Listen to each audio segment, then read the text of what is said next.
Hello everyone, today we are going to learn basic Chef Architect tutorial how to name a room. So for example, I will create a simple plans and then create a room in here. You can select for the roof objects and I will hide by uncheck for the display.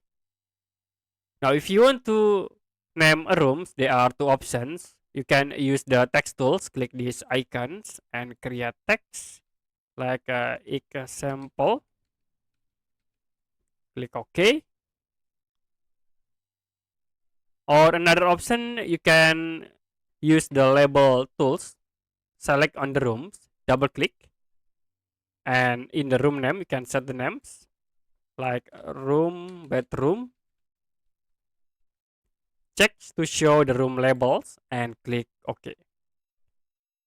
Okay, that's it for a basic Chef Architect tutorial how to name a room. If you have any question about tutorial, you can comment below this video.